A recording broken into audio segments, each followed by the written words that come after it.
Drinking your own urine in the desert. One of the most common survival myths is that when stranded in the desert, drinking your own urine will keep you hydrated. It seems logical, after all, it's liquid, but in reality, drinking urine is far more dangerous than helpful. Urine contains high concentrations of salt and toxins your body is trying to eliminate. Consuming it actually accelerates dehydration and stresses your kidneys. In extreme heat, taking this step can turn a bad situation into a deadly one. Survival experts unanimously warn, if you're thirsty in the desert, find a real water source or ration the little you have. Never drink urine.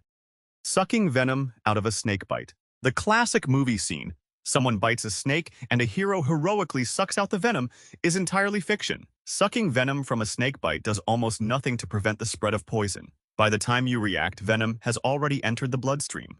Worse, the act can introduce bacteria into the wound or even infect the person doing the sucking. The only life-saving step is to immobilize the victim, keep them calm, and get professional medical attention as quickly as possible. Doing anything else can turn a treatable bite into a fatal mistake.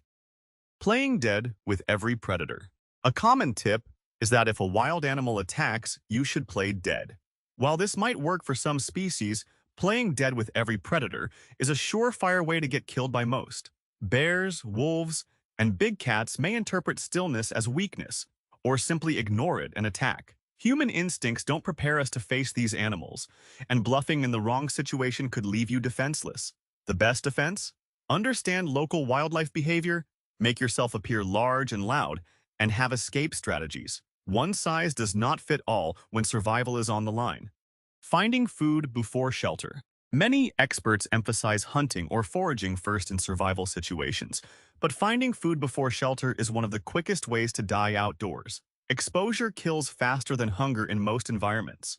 Hypothermia, heat stroke, or storm exposure can incapacitate someone in hours, whereas humans can survive weeks without food. Prioritize building shelter, creating insulation, and securing water. If you focus on hunting first, you risk exhaustion and exposure, and a well-fed body that's dead from hypothermia isn't going to last long. Following birds to find water. You may have read that birds can lead you to water sources, but following birds blindly can be deadly. Birds can fly for miles and don't necessarily drink from the nearest water. Relying solely on them may lead you into dangerous terrain, like cliffs, marshes, or predator zones. Observing birds as one of many environmental clues is fine, but treating them as a GPS is a recipe for disaster. Using moss to navigate. Another myth is that moss grows only on the north side of trees, so you can use it to navigate. This is only partially true in some regions and utterly false in many others. Moss can grow anywhere depending on moisture, light, and wind. Navigating by moss alone can easily lead someone in circles. Without a compass, sun, or stars, trusting moss is more likely to get you hopelessly lost. And in the wild, being lost can be fatal. Rubbing frostbite to warm it. When caught in freezing temperatures, many instinctively think that rubbing frostbitten fingers or toes will restore blood flow. In reality, friction damages the tissue even more. The proper response is to gently warm the affected area with body heat or warm water. Rubbing can tear fragile skin, worsen gangrene, and lead to permanent tissue loss, or worse, systemic infection. One wrong motion can turn frostbite into amputation. Eating random plants. A survival tip often offered in books is to eat whatever looks edible. Eating random plants in the wild is extremely risky. Many plants contain toxins that can cause hallucinations, organ failure, or death. Even plants that look harmless, like wild mushrooms, can be lethal. In survival situations, unless you have expert knowledge, foraging blindly is one of the fastest ways to poison yourself. Drinking salt water. If stranded at sea, the instinct to drink salt water seems obvious, but it's catastrophic. Salt water dehydrates you rapidly and overworks the kidneys, leading to organ failure and death far faster than no water at all. Only desalination or finding fresh rainwater will save you. Misguided survival instincts like this one have killed countless sailors and castaways throughout history. Building a fire in a cave or enclosed space.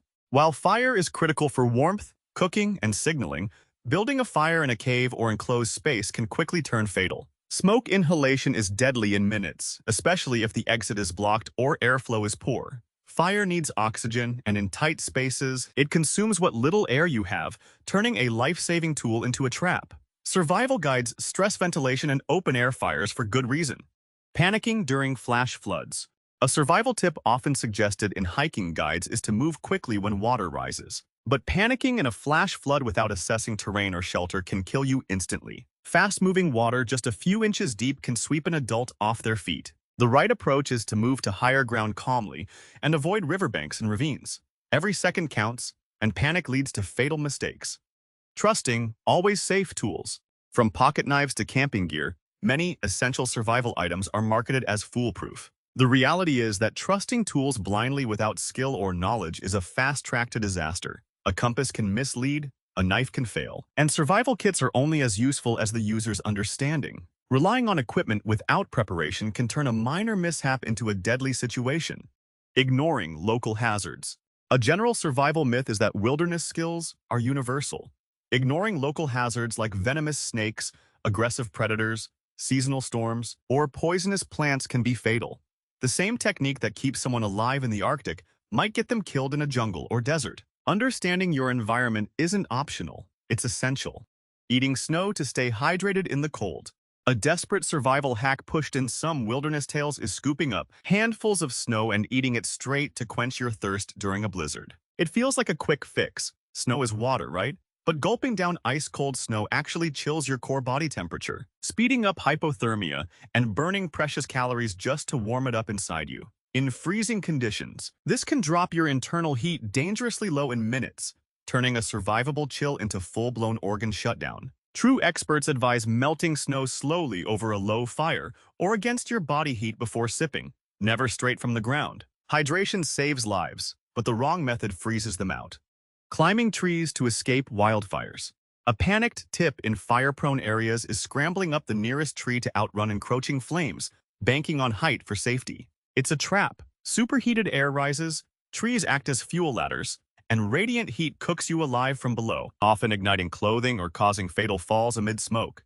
Crown fires turn tall escapes into infernos faster than you can climb. Firefighters drill the opposite. Create a defensible space, head for cleared low ground or pre-cut fire breaks, and use wet cloths for breathing. In blazes, elevation kills. Smart ground-level moves endure. Swimming perpendicular to a riptide.